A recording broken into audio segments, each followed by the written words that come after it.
آئیے کتاب رحمت سورہ الکہف اٹھائیں۔ اللہ تعالیٰ نے ایک واقعہ بیان کیا ہے حضرت موسیٰ اور حضرت خضر علیہ السلام کا، کہ حضرت موسیٰ علیہ السلام عزم مصمم کر کے جب چلے تو اللہ فرماتا ہے کہ ہم نے حضرت موسیٰ علیہ السلام کو جس بندے کی نشانی بتائی تھی وہ بندہ ان کو وہاں مل گیا۔ سفید چادر اوڑے حضرت خضر علیہ السلام وہاں لیٹے ہوئے تھے، تو یہ جا کے ان کے پاس کھڑے ہو گئے کہ حضرت میں آپ کی خدمت میں اس لیے آیا ہوں کہ اللہ نے آپ کو جو خصوصی علم عطا کیے ہیں میں ان کو سیکھنے کی غرض سے آپ کی چوکھٹ پہ آیا ہوں۔ کہا تم میرے ساتھ صبر نہیں کر پاؤ گے، معاملے مشکل ہیں، سفر دشوار ہے، منزل کٹھن ہے، اور میرے معاملات ایسے ہیں کہ تم اعتراض کرو گے اس کے بغیر تم رہ نہیں سکتے۔ حضرت موسیٰ علیہ السلام نے کہا اگر اللہ نے چاہا تو آپ دیکھیں گے میں صبر کروں گا اور آپ کے کسی حکم کی کسی کام کی میں نافرمانی نہیں کروں گا، کسی کام کا انکار نہیں کروں گا۔ کہا کہ اچھا شرط یہ ہے کہ جو میں کروں اس پر تم اعتراض نہیں کرو گے، سوال نہیں کرو گے، یہاں تک کہ میں خود ہی نہ بتاؤں۔ تو کہا کہ یہ شرط ٹھہری، میں کوئی بات نہیں کروں گا۔ فانطلقا، دونوں چل پڑے، دریا کے پار جانا تھا۔ جو کشتی کا مالک تھا، کشتی بان تھا، وہ حضرت خضر علیہ السلام کو جانتا تھا تو اس نے کرایہ بھی نہیں لیا، لیکن جب کشتی پر سوار ہوئے تو عصا مار کے حضرت خضر علیہ السلام نے کشتی کا ایک پھٹا توڑ دیا۔ تو بے ساختہ حضرت موسیٰ علیہ السلام نے کہا آپ نے پھٹا توڑ دیا، یہ سارے ڈوب جائیں؟ کہا میں نے کہا تھا نا تم میرے کاموں پہ صبر نہیں کر پاؤ گے۔ تو حضرت موسیٰ کو یاد آیا، کہا میں بھول گیا تھا، اس پر مواخذہ نہ کیجیے۔ پھر دونوں چل پڑے، بچے کھیل رہے تھے، ایک خوبصورت لڑکا وہ بھی بچوں میں کھیل رہا تھا۔ حضرت خضر آگے بڑھے اور اس کی گردن مروڑ دی، اس کو قتل کر دیا۔ صاحب شریعت تھے حضرت موسیٰ علیہ السلام، نہ رہ سکے، پھر بول پڑے ایک جان کو بغیر کسی جان کے بدلے میں قتل کر دیا، اس نے گوایا کیا تھا ہمارا؟ آپ نے بہت ہی جو ہے وہ غلط کام کیا، یہ کام اچھا نہیں کیا آپ نے۔ کہا میں نے کہا نہیں تھا کہ تم میرے ساتھ صبر نہیں کر پاؤ گے۔ کہا ایک موقع اور دے دیجئے، اب اگر میں نے کوئی اعتراض اٹھایا تو پھر دوبارہ مجھے آپ اپنی صحبت میں نہ رکھیے، عذر تمام ہو جائے گا۔ پھر دونوں چل پڑے، یہاں تک کہ ایک بستی میں دونوں آئے تو آپ نے بستی والوں سے کہا کہ ہم مہمان ہیں، آپ ہماری مہمان نوازی کیجیے، کھانا کھلائیے۔ تو انہوں نے انکار کر دیا، کہا کہ ہم تو آپ کو بلایا نہیں ہے، آپ خود آئے ہیں، آپ اپنے کھانے کا خود انتظام کیجیے۔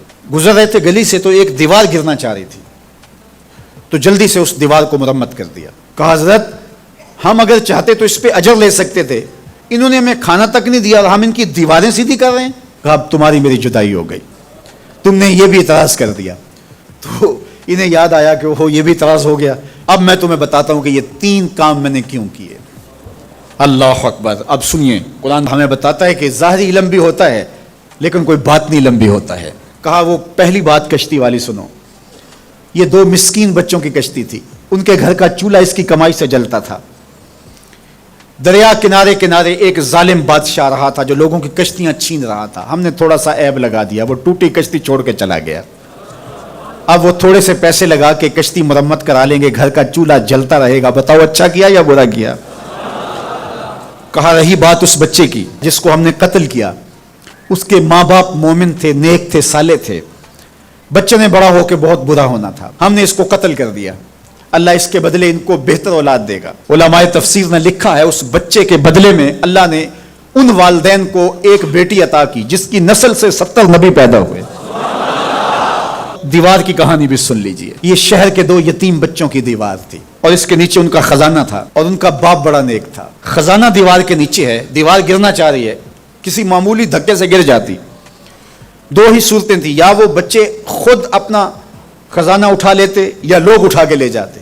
لوگ اٹھا کے لے جاتے پھر بھی ہاتھ میں کچھ نہ آیا، اور اگر وہ خود اٹھا لیتے تو بچے ہیں، بچپنے کی وجہ سے وہ اس کو اڑا دیتے۔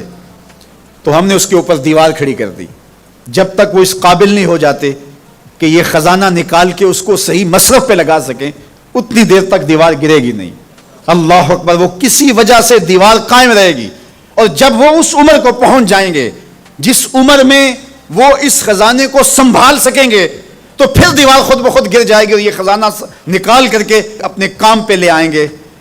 میں جب پہلی مرتبہ اس کو جو ہے وہ غور کے ساتھ تلاوت کیا تو مجھے یہ لگا کہ اس کا انطباق پاکستان کے حالات پہ بھی ہو سکتا ہے، اس لیے کہ یہ بھی یتیموں کا سرمایہ ہے۔ کتنے یتیم روتے بلکتے رہ گئے اور ان کے سر سے جو ہے وہ سائے اٹھ گئے اس وطن کے لیے، لیکن میرے مالک نے اس ملک کے خزانوں پر گہرے پہاڑ اور بڑی بڑی دیواریں کھڑی کر دی ہیں۔ جب تک یہ قوم بلوغت تک نہیں پہنچے گی اتنی دیر تک وہ خزانے ظاہر نہیں ہوں گے، اور جب یہ قوم اپنی بلوغت تک پہنچے گی، شعوری بلوغت، فکری بلوغت، علمی بلوغت، اور رب سے جو وعدہ کیا تھا پاکستان کا مطلب کیا، لا الہ الا اللہ، جب اس بلوغت تک یہ پہنچ جائے گی، اس وعدے کی تکمیل ہوگی، پھر رب دیوار ہٹا دے گا اور پاکستان کو اللہ اتنے خزانے دے گا اور پاکستان ایسا مالا مال ہوگا دنیا دیکھنے آئے گی انشاءاللہ۔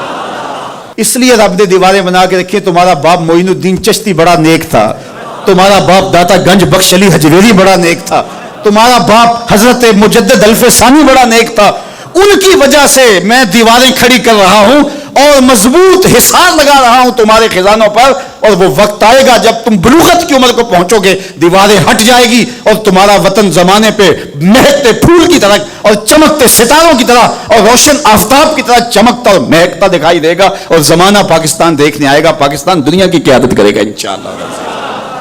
تو کہا یہ تعویل ہے ان باتوں کی جو باتیں میرے رب نے مجھے بتائی، اور یہ میں نے اپنی مرضی سے نہیں کہی، اور جو میں نے کیا اپنی مرضی سے نہیں کیا۔ تو یہ باطنی باتیں ہیں، شاید یہ باطنی باتوں کے جوش میں یہ بات بھی میں کر گیا۔ وہ کیا کسی نے کہا تھا کہ بھری محفل میں ایک راز کی بات کہہ دی، بڑا بے ادب ہوں سزا چاہتا ہوں۔